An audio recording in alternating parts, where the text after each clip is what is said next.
sweetest thing, and I'll never forget when my dad was giving me.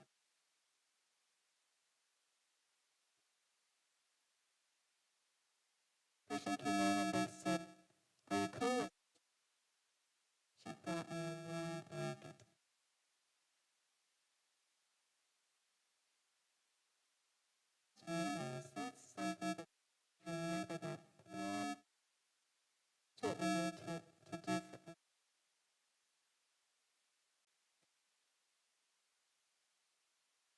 display. Let's sing joyful, joyful, we are.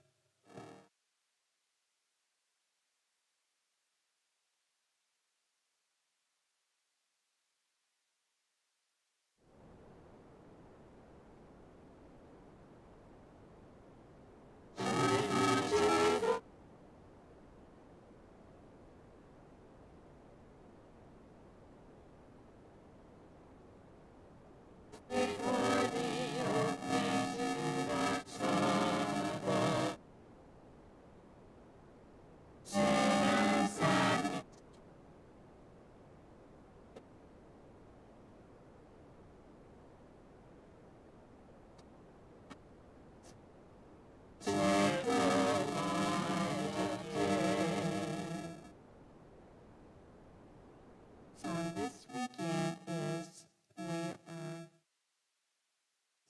Did I finish that? It's hands, I believe.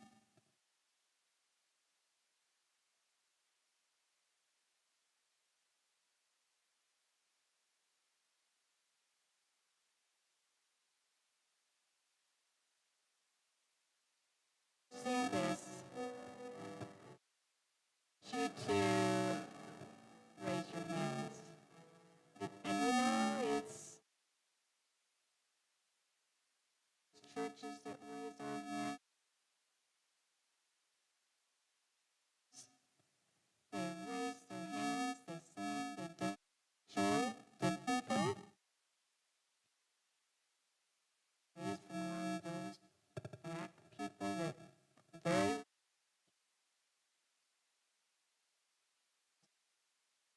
raise their hands in joy.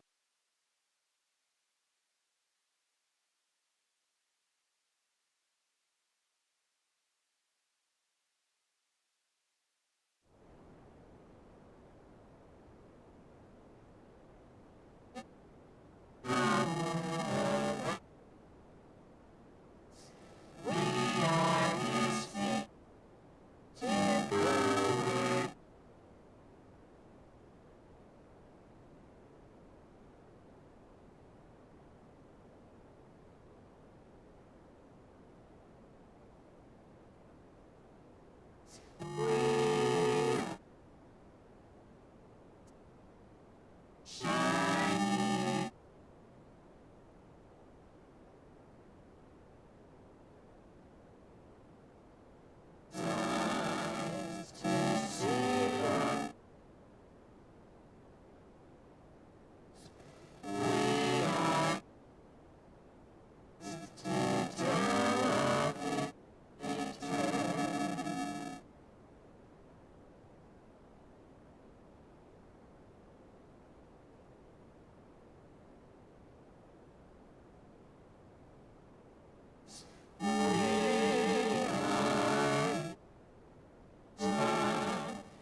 turn the microphones up here. Hopefully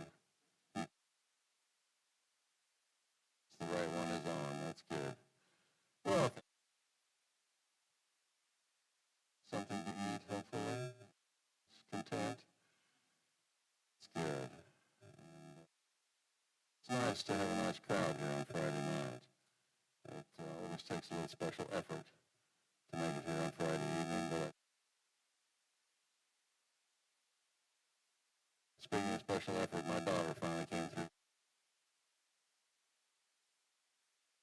She's part of the friends that Peggy was looking for. Yeah. But welcome to each or not. It's just nice to have you here as everybody gets a chance to meet from days gone by. Since I don't see, I saw Lindsay a moment ago. She usually tries to remind me. Do I have announcements? So either. So if it's anything important, we'll catch it tomorrow. For those of you that have been wandering around, there is one thing I thought of. There's a new quilt hanging out there on the wall. A little different. The quilt was made for Norman Harvey. For those of you that know here. Norman, of course, passed away a few years back. His wife, Thelma, phoned us up recently and said this quilt was made for Norman especially, and it really belongs in Kansas. So let's use it. And I said, sure. She has finally moved in with, or moved close to a daughter now down in Florida. She sent the quilt back here. She says it belongs in Kansas. So what you'll see on that quilt are things reflective of Enterprise Academy, and probably some from Platte Valley Academy, some from Union College, and other symbols of things in Kansas and Nebraska. But it was an interesting piece of work, and should get it hung up there so everybody could enjoy it this weekend. It's nice to have Kim Peckham with us tonight. I will get a chance to introduce him here in a little bit before the sermon. Before we get started, though, with the rest of our evening, let's have a word of prayer. It's a special occasion that has brought us together. As we worship you now, as the Sabbath draws on, we ask for your Holy Spirit to come in to be with each one of us, to fill each one of us, and to be especially receptive tonight as we sit here and Kim, our speaker this evening. As others are probably still traveling, we pray for safety for them as they're coming. We're grateful for those who are here. And you will bless us as we are gathered here in Jesus' name. And since we jumped out of order here just a little bit, I'm going to let Stacy come up now and make the offering appeal.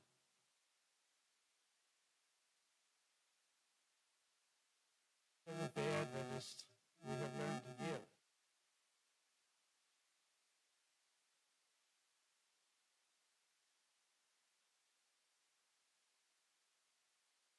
Is received from the Lord. And will the ushers please stand, please? Just Lord and our God, you have given us a wonderful education here at this institution. We thank you. You have given us a life full of your blessings. And now, Father, as we give a gift to you again, pray that you will bless it. In Jesus' name, amen.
shape us. I'm going to tell you a little story tonight. It's a true one, by the way. School. Still in taking me over to Abilene, where there was a gentleman there who was a good student of Ali Bull. That goes way back.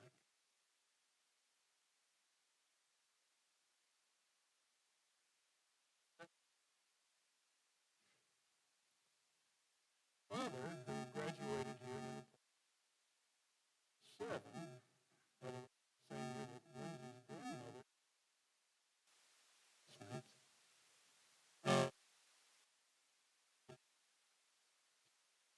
he spent his whole career doing a variety of things, from teaching one-room country. But when he retired, he decided that he wanted to learn how to make violins. And so Dad spent most of the day talking to him. And so Dad began making violins.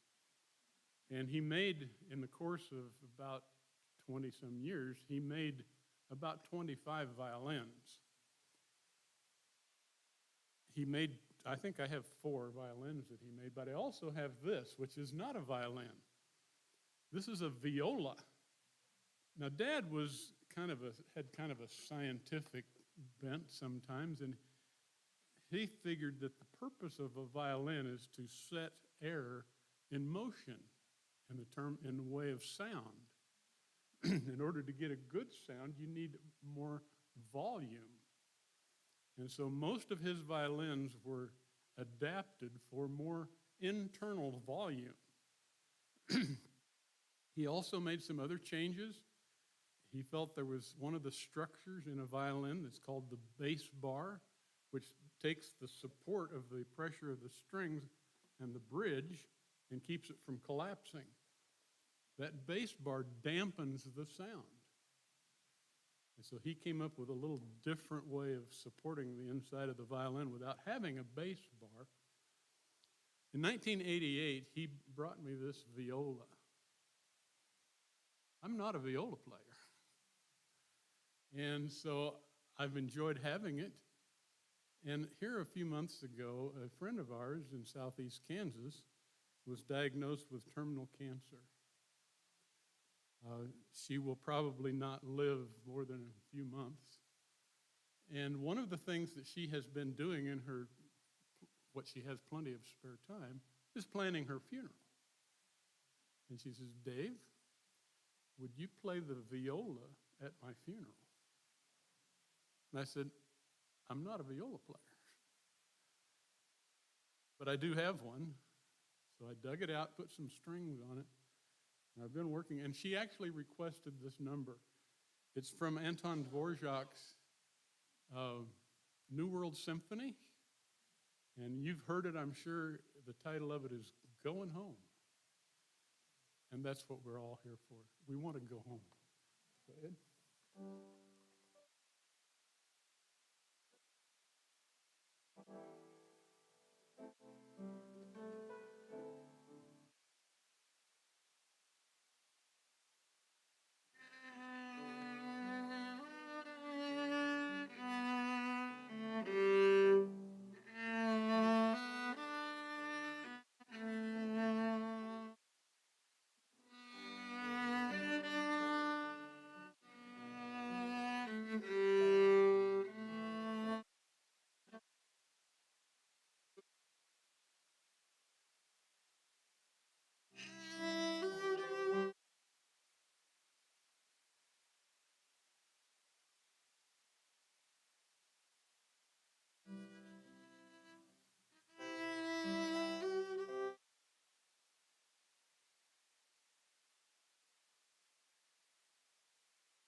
Thanks so much, Dave.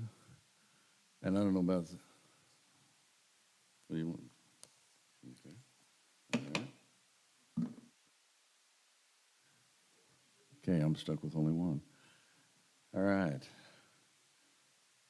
Yeah, thank you so much. And I don't know about the rest of you, but I think Dave is a viola player, whether he knows it or not. And I want to thank everybody else that's helped out here with the program and everybody else on the programs to come. You know, school isn't making any more alumni. It's getting more difficult to find people who want to participate. So the next time somebody calls you and says, "Can you help with this?" what you're supposed to say is, "Oh, yes, I'll be there." And that would make our job a lot easier sometimes, filling these positions. Anyhow, speaking of that, I want to introduce Kim Peckham. I got acquainted with him last year. He came.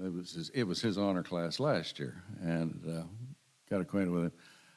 What I remembered most, I loved his presentation at Sabbath School, but I like his sense of humor. And it's what we all need a little more of, I think, nowadays. But there is a nice little biography that I believe he wrote, from the way it's worded, from the sounds of it. So for those of you that need to know a little bit more, you can read it here in our bulletin for the night. And I'm glad that he could bring his lovely wife Lori along and spend the weekend with us. So without further ado,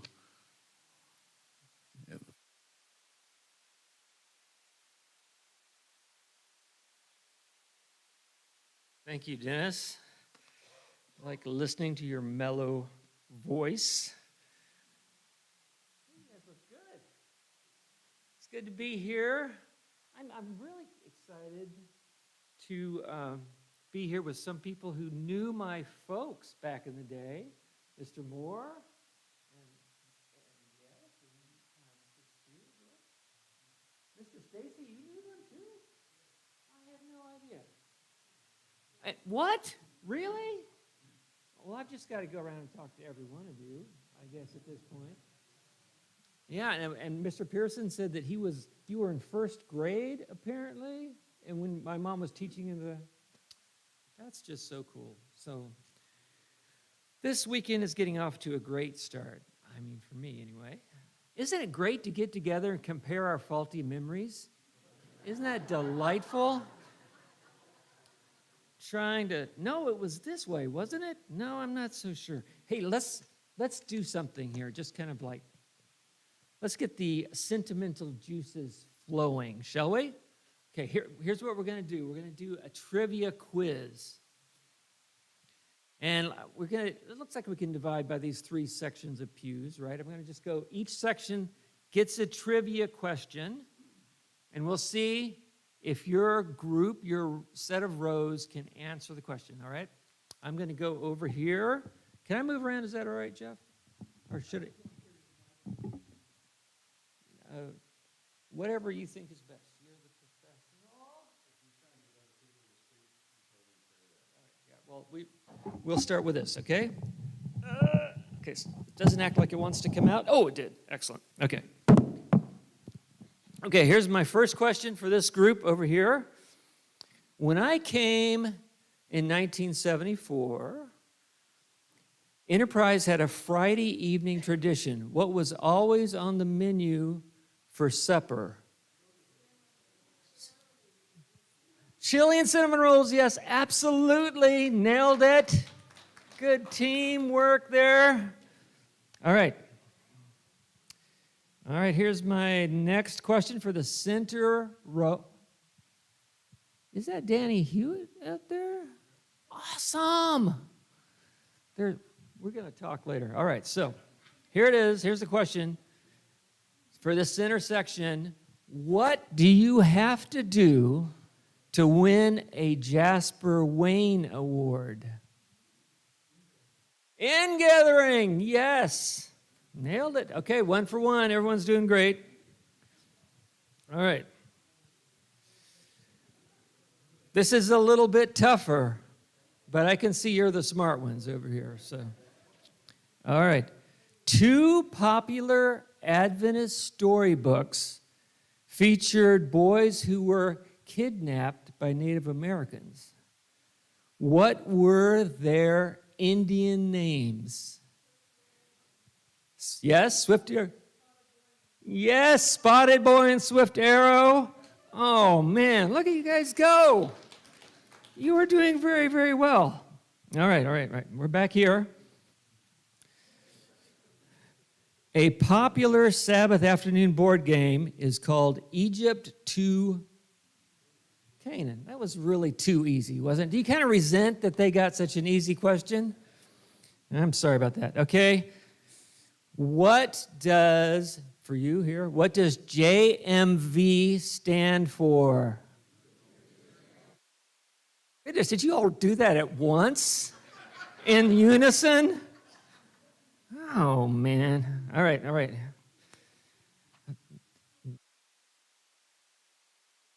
People in the Adventist church called them Sunday laws. What did everyone else call them? Lulas, yes. All right, okay. This one is not too hard. This legendary Adventist storyteller often went by the name Dr. Rabbit. What was his real name? B. Hare. Look, they did it in unison too. All right. We fooled around enough. It's time to get serious, I think. Here it is. First published in 1957, this storybook for children featured a runaway named Packy. What was Packy? Yeah, okay. All right.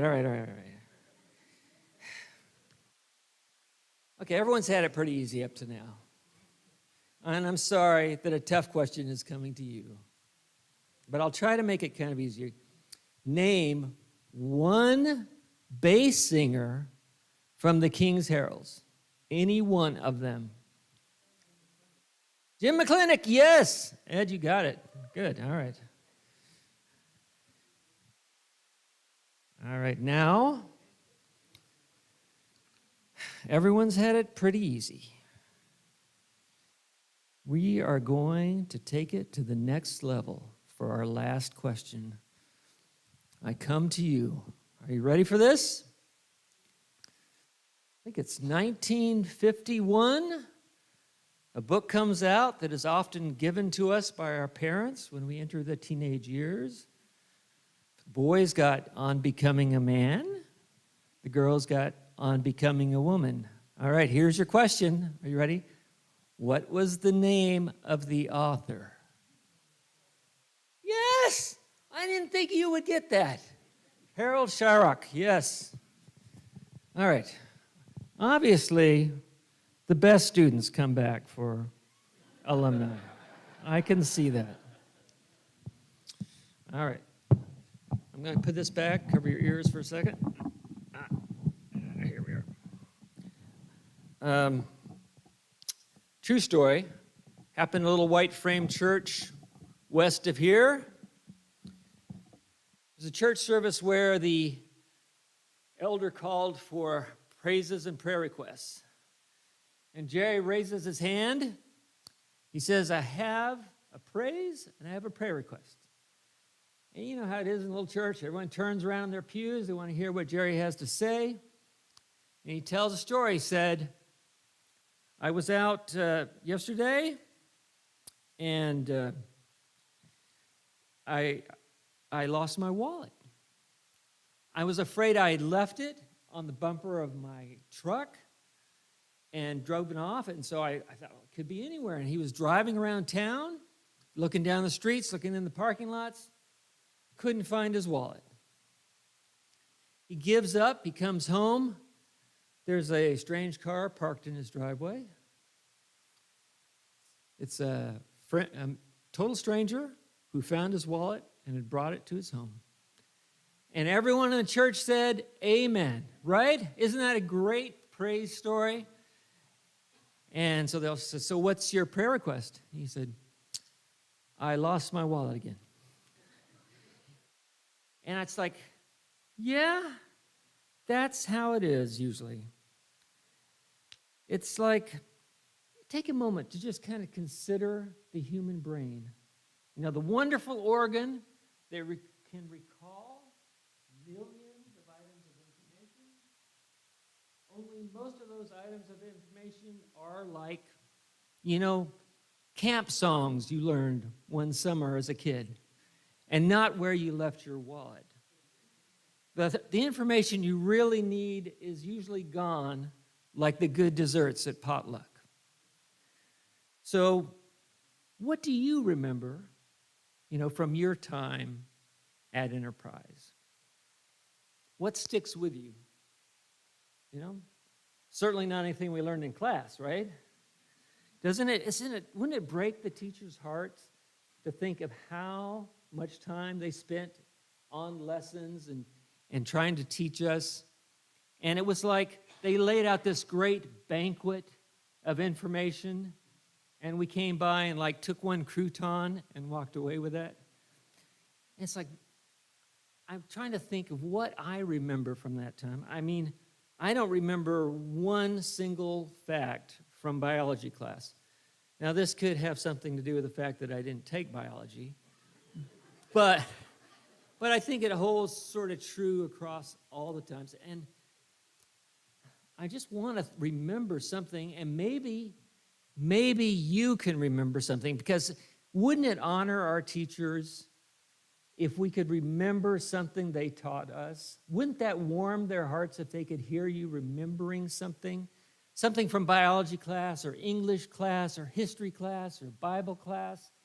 One thing, I know I took auto mechanics class. I remember one thing, and that was Mr. Harley Freeman. He told us that the car engine wears the most when you start it up cold. Is that true? Do we confirm that? Good. So here's what I want to do. Sorry, here it comes again. I want you to kind of remember one thing, one fact, and if you can remember the teacher's name, I mean, it would just be a beautiful thing, wouldn't it? Does anyone have one thing they remember from their time at Enterprise that's like related to a class? A surprising amount of silence. All right, oh, here we go. Here's the hand back here. What is the one thing? Elder Gatons taught us biology, and we didn't have to cut anything or touch anything, but he taught us bird watching, and it's been a wonderful hobby all since then. Oh, excellent. Thank you for sharing that. Good. Anybody else? Yeah?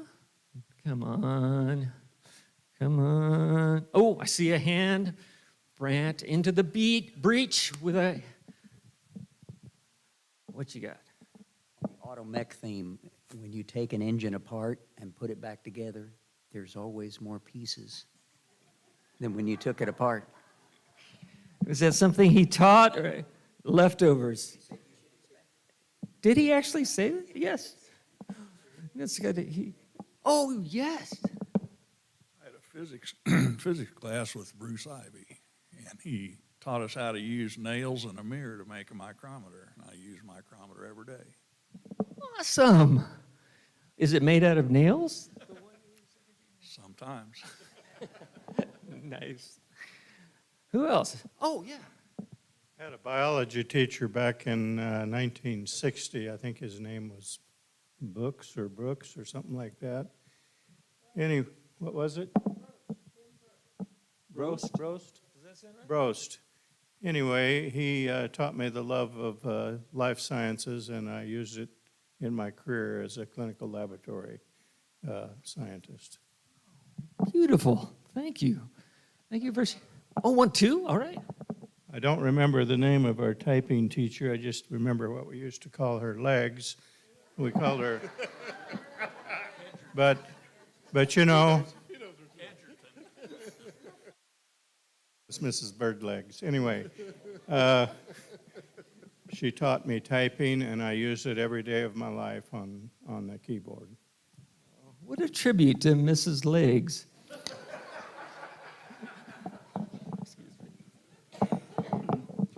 Bill Brahmy, who taught geometry class. I had a girlfriend, and we thought it would be cool to go into the chapel, and we sat by each other and were behaving, and Bill Brahmy came in and put me on social for 6 weeks, and I couldn't visit with my girlfriend. So I learned to go to geometry class. It's all kinds of learning happens in the school. That's great. Oh, I see a hand over here. I'm coming to you. If there's anyone on the way who has a thought, I'll.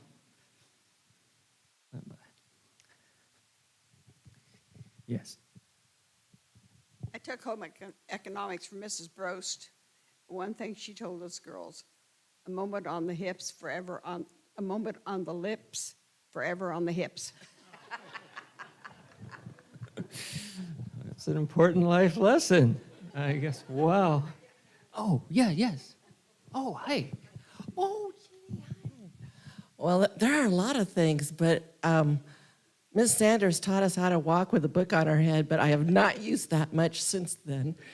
There was another good one. Yes, and Mr. Henriquez will kick you out of class even if you are a good kid. You can ask Keith Higgins about that one.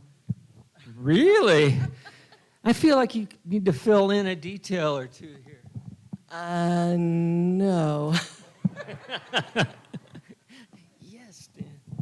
Interestingly enough, we had a teacher by the name of Peckham.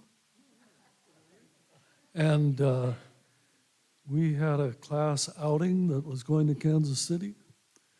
And one of the leaders of our school wanted to go with us. And the class members didn't want that person to go with us.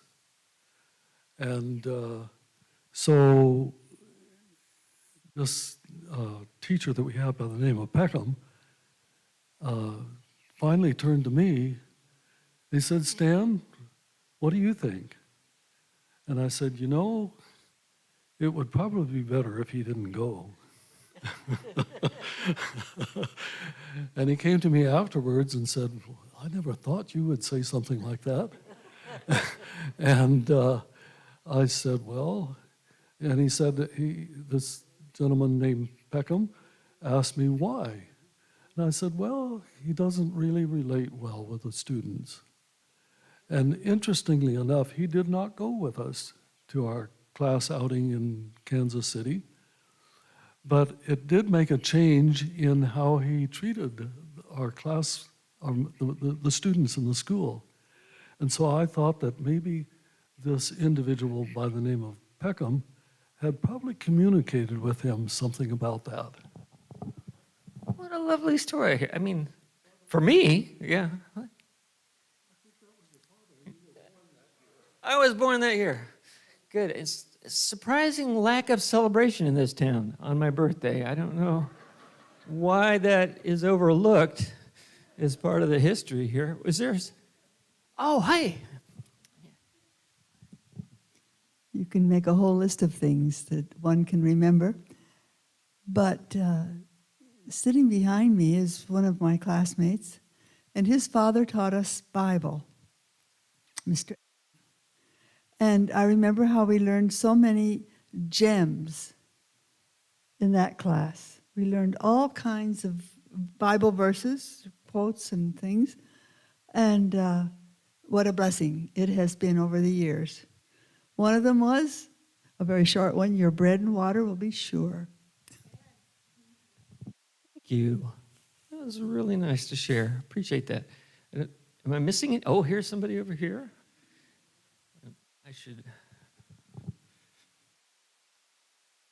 Mine is something I didn't learn in class, but I learned if you went to a movie in Abilene, you got 3 weeks of free labor, scrubbing the floor on the chapel with a broom, a brick, and gunny sack, and you had to buff the floor. So we learned you don't go to the movies because you'll get caught coming out of them in Abilene. That's what I learned at Enterprise. Wow. So what was the movie that got I you have no into- idea, but when we walked out, the staff was sitting there waiting for us. So. Stood. Oh my. Tales of true crime right here in River City. All right. Coming to you on the Peggy. Sarge Glinsman, anybody remember him? He was a very interesting man. Daryl just told me a couple of weeks ago that him and a couple of boys ran off, and he found them downtown, and he said, "Boys, come here, get in the car." And they thought, boy, we're in trouble. He said, "I'm not." Took them back. And Sarge would do all kinds of things, finding notes and things, never tell on the kids. That you can learn that you don't have to be strict and unkind as a teacher. You need to be kind and loving. And that Sarge was very loved because he was a special person that cared, and it showed. Thank you. Thank you so much for sharing. I mean, that meant a lot to me to hear those stories.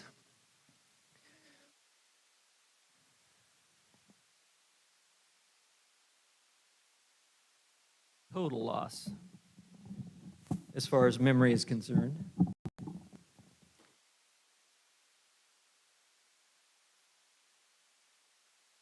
But it has been a loss of some kind, hasn't it? Our brains haven't hung on to everything.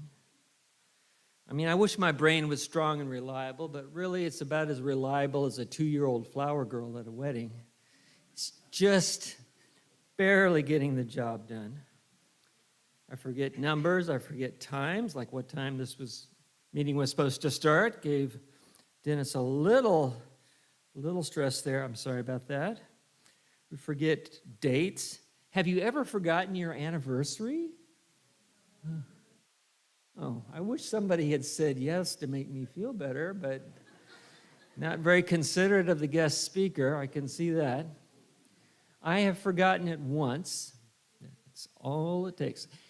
Once. But in the everlasting mercy of God, my wife forgot it the same year. So that worked out, and we're still happily married. We forget to take our medication. We forget to return phone calls. We forget to pick up what we're supposed to pick up at the grocery store. We forget names. There are some things in this world that are certain, some certain things in an uncertain world, I should say. And one of them is that you can't take pathfinders to the lake without one of them getting sunburned. And the other is that you always will forget someone's name at reunion. And it's horrible to forget a name, I think. I mean, it just feels like you failed at the kindergarten level of relationships if you can't remember someone's name. It's like being a hairstylist that can't be trusted with scissors. It's just the basics is that you need to know people's names. I work at a college, and I'm the staff member who forgets everyone's names. I get the Rebeccas and the Rachels mixed up, and the Justins and the Jasons mixed up. And it's bad because you can't convince anyone you care about them if you're like struggling to get their name, right? And I'll say, "Hi, Isaiah," and my wife will kind of lean in and say, "His name is Isaac." And I have to fix that. And I'll say, "Oh, what's going on, Angelica?" And my wife will lean in and say, "His name is Andy." And I feel horrible about it. I knew a delightful couple, relatives, that had like this division of labor in their marriage. Like she did all the talking and he did all the thinking. And it worked out really well for them. She'd be like, a discussion would go something like, she'll say, "Oh, so we had a wonderful weekend of skiing at where was the place, honey? The place with all the snow? And he'd say, Aspen. And she said, yes, yes. And we saw that famous actor there. What was his name, dear? What was his name? He'd say, Tom Hanks. And so that's how they would go through a conversation like that. And it just made me think, well, we kind of need each other, right? You know, when you're in a good relationship, the other person can remember things, right? You can work together. You can get it all together in that way. And, you know, forgetting is dangerous. You need someone. My kind of little nephew, Zach, he was getting ready for school one day. This was like he was in 4th grade, I think, at the time. 4th grade, gets up, you know, slowly, eating his breakfast with his eyes half closed, getting up, you know, kind of walking like a zombie to the door, and his mom says, hey, Zach, are you forgetting anything? And he's like, okay, let me think. I've got my backpack, check. I've got my shoes, check. Pants, uh-oh. He had just about gone to get on the bus without pants. And I thought, what a beautiful illustration of, you know, if you're in a good relationship, everything can be remembered. The other person can remember what you forget. And I think this truth applies to God. I mean, our relationship with Jesus is like sort of encompassed in this way because he remembers everything, right? He remembers all the numbers. He remembers the number of hairs on your head, which may be less than when I was going to school here, but he remembers that. He remembers everyone's name. You know, you read through the early part of Genesis, and there's like phrases like, God remembered Noah. God remembered Abraham. God remembered Rachel. He's got everyone's name.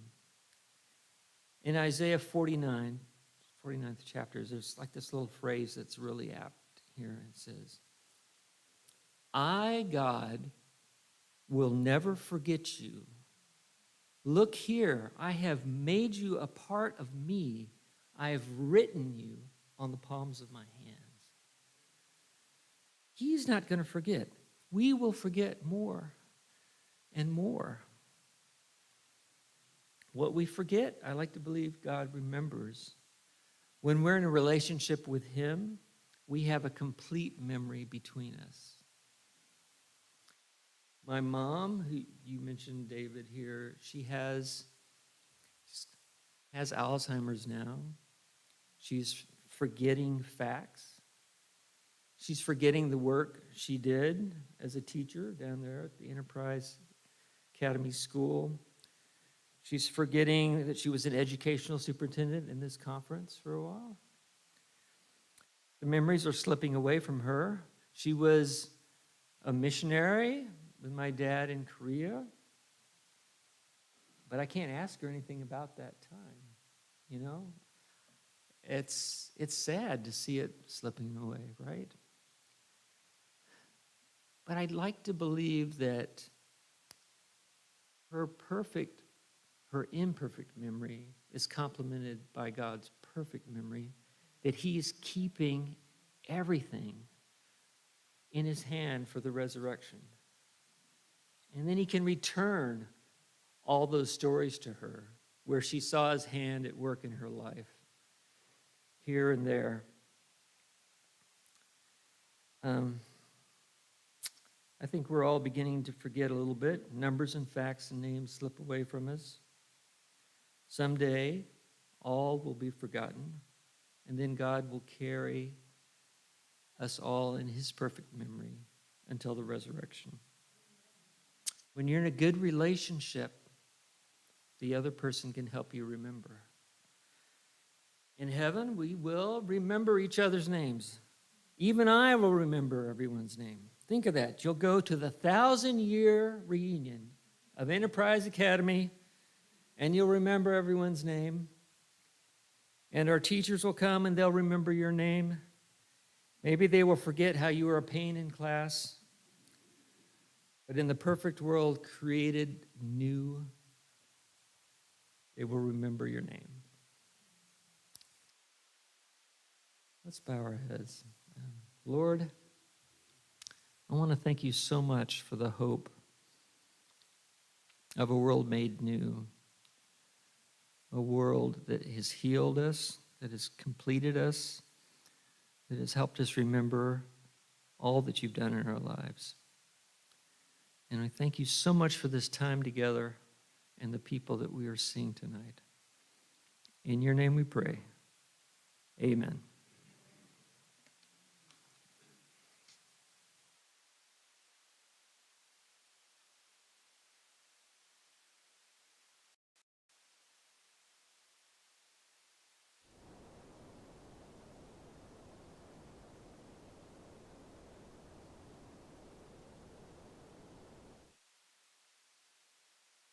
There's nothing more official here at the end of the evening, so you're excused.